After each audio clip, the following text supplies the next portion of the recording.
Hello everyone, good afternoon.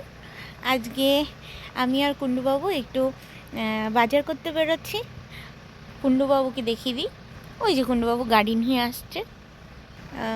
যতদূর সম্ভব আজকে একটু বেবির জন্য বাজার করব, সবই অনলাইনে করা হচ্ছিল। তো আমরা ভাবলাম যে একটু মলে গিয়ে দেখাও উচিত, কিছু যদি পাওয়া যায়, পছন্দ যদি হয়ে যায় তাহলে নিয়ে নেব। আজকে সানডে, তো আমরা যাচ্ছি বাজার করতে। তোমরা সাথে থাকো, ব্লগটা যদি ভালো লাগে তাহলে অবশ্যই ফলো করো, সাবস্ক্রাইব করো। এখন আমরা এই যে কুণ্ডুবাবুর সঙ্গে দেখা হয়ে গেল। কুণ্ডুবাবু আজকে হেভি মঞ্জা দিয়েছে, আর আমি তো আলু হয়ে গেছি। আমি মাঞ্জা দিই আর না দিই কোনো তফাৎ নেই। যাই হোক, ছোটো ছোটো বাচ্চাগুলো খেলতে বেরিয়েছে, দেখো কি চিৎকার করছিল, ওই যে বসে বসে চিৎকার করছে। সবগুলো গলায় একটা করে মোবাইল থাকে। আমরা এসেছি, এসে একটা কুণ্ডুবাবুর ফুল স্লিভ একটা জামা নিলাম, আর আমার একটা লং হালকা গরমে পরার একটা প্যান্ট নিলাম, কারণ আমার এখন কোনো প্যান্টগুলোই হচ্ছে না, সেই কারণে। এখন কি দেখতে যাচ্ছি, যেটা খুঁজছি সেটা হচ্ছে বোতল স্টেরিলাইজ করার জন্য, কিন্তু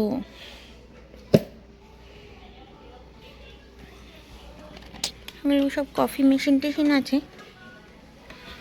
ওই জিনিস নেই।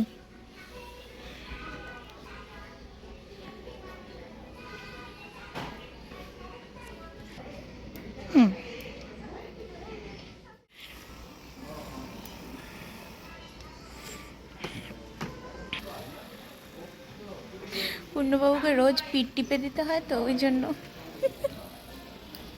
বিদেশ বিভুঁইয়ে একা আছি ঠিকই, কিন্তু বিশ্বাস করো এই ছোট ছোট মোমেন্টগুলো আমাদের দুজনকে যে কতটা খুশি দেয় তোমাদের বলে বোঝাতে পারবো না। আমরা প্রত্যেক রবিবারের জন্য মুখ উঁচিয়ে অপেক্ষা করে থাকি। আমরা এটা নিচ্ছিলাম, এটা এখানকার প্রোডাক্ট, কিন্তু আমরা যেহেতু ইন্ডিয়া যাবো, এটা সানস্ক্রিন আফটার 6 মান্থ, এই যে 6 মান্থ প্লাস লেখা আছে। কিন্তু যেহেতু আমরা ইন্ডিয়ায় যাব, ওখানকারও তো প্রোডাক্ট শ্যুট হতে হবে। দেখা গেলো এটা মাখাচ্ছি, এটার পরে আর ওখানকার কোনো প্রোডাক্ট শ্যুট হচ্ছে না, সেই জন্য যেটা অ্যাভেলেবেল ওখানে পাওয়া যায় সেটা হচ্ছে জনসন। তো সেই কারণে আমরা জনসনের প্রোডাক্টগুলোই নিলাম। জনসনে কী কী নিলাম? শ্যাম্পু, একটা টপ টু বডি ওয়াশ, আর একটা লোশন। লন্ড্রি ফর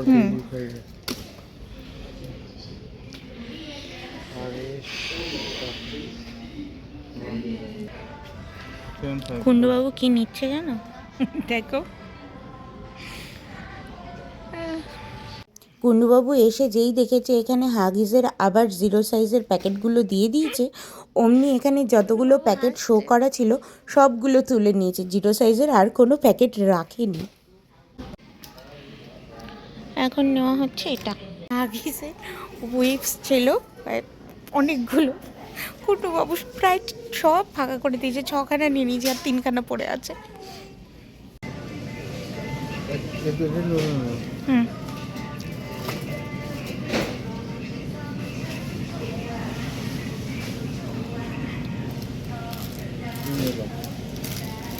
ওখানেও আছে মিষ্টি মিষ্টি, এই যে মিষ্টি মিষ্টি খেলে নিতে পারো। এখন সেরকম সি ফুড খাচ্ছি না, নইলে এগুলো আমি পাক্কা নিতাম, কারণ আমি কাঁকড়া আর লবস্টার খেতে প্রচণ্ড ভালোবাসি। এটা দেখেই আমার জিভ একদম লকলকিয়ে উঠছে। কাঁকড়াগুলো কি বড় বড়। কুণ্ডুবাবু যদিও কাঁকড়া খায় না, কেন কিছু বলতে ভয় পাই যে জান, এটা আমার খেতে ভালো লেগেছে, কারণ হচ্ছে এই ফ্লেভার্ড ইয়োগার্টগুলো আমার খেতে ভালো লেগেছিলো। একটা নিয়ে খেয়ে দেখেছিলাম, ভালো লেগেছে জন্য একবারে 4টে তুলে নিল। হ্যাঁ,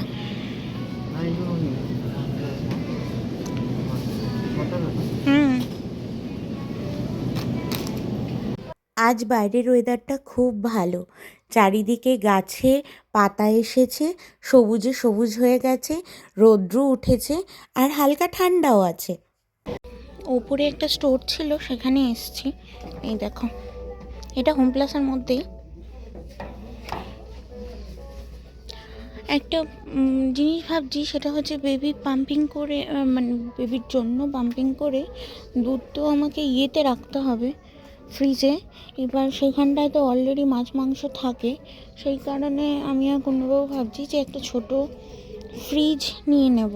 এখানে দেখলাম 1,00,000 মধ্যে একটা ছোট ফ্রিজ আছে।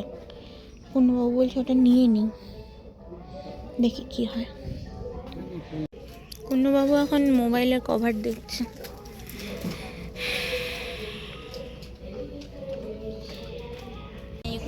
কুন্নুবাবু কি নিয়েছে?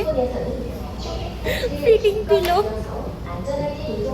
একটা ফলের দোকানে দাঁড়িয়েছি, কুন্ডুবাবু গেছে, আমি আর যাইনি। ভেতরে ঢুকেছে কমলা লেবু, আপেল, কমলা লেবু নিল আর একটু টমেটো নিল, কারণ টমেটো নেই, চাটনিও খাওয়া যাচ্ছে না, আর হচ্ছে মাংসতেও দিতে পারছিলাম না, এই জন্য। বললেন নি ফলকা কত নিয়ে এসছে ফল, ওরে বাবা। বাবু আজকে আমাকে এত মার্কেট ঘোরাচ্ছে, আমার অবস্থা খারাপ। আমি ইয়ে থেকে হোম প্লাস থেকে বেরিয়ে ইমার্ট গেছি, ইমার্ট থেকে এখন ডাইসো এসে, না তারপরে কোথায় গেলাম, দংমং, ওখানে গেছি। তারপরে ওখান থেকে ডাইসো ঢুকেছি, ডাইসো ঢুকে এই এখন ডাইসোতে একটু কেনাকাটি করছি, তারপরে বেরোবো, বাড়ি যাবো।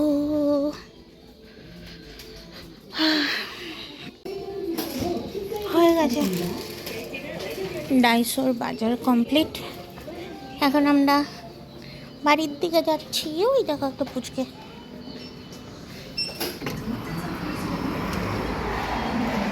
কি সুন্দর লাগছে এটা দেখতে, দেখো।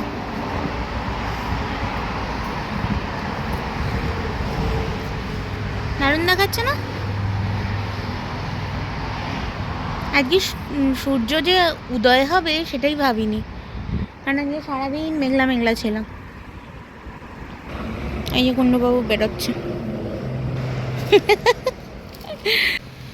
হ্যাঁ, এখন বাড়ি যাব, বাড়ি গিয়ে একটা ছোট্ট ভিডিও করে তোমাদেরকে দেখিয়ে দেবো যে কি কি নেওয়া হয়েছে। গাড়ির অবস্থা দেখো, গাড়ির অবস্থা, কুন্ডুবাবুর আজকে উপরে তুলতে অবস্থা খারাপ হয়ে যাবে। আমি তো চলে এসেছি বাড়িতে, উপরে উঠে এলাম। বেবির সব ব্ল্যাঙ্কেট ফ্যাঙ্কেট আজকে কুন্ডুবাবু কেচে দিয়েছে। ও সেই একে একে করে সব জিনিসপত্র নিয়ে আসছে, কারণ ভেতরে পার্কিং খালি নেই। আমাদের পার্কিংয়ের জায়গায় একটা বুড়ির গাড়ি আছে, বয়স্ক তো, আমাদের পাশের ঘরেই থাকে, ওই জন্য ওটাকে আর সরাতে বলি না। ওপরে উঠে এসেছি, ও এখন ধীরে ধীরে জিনিসপত্র নিয়ে আসুক। আজকের ব্লগটা এই পর্যন্তই। যদি কিছু ভালো লেগে থাকে তাহলে অবশ্যই লাইক, কমেন্ট, শেয়ার এবং সাবস্ক্রাইব, ফলো করে দিও। আর এরকম নতুন নতুন ব্লগ দেখার জন্য আমার চ্যানেলটিকে সাবস্ক্রাইব করো, পাশে থেকো। Bye bye.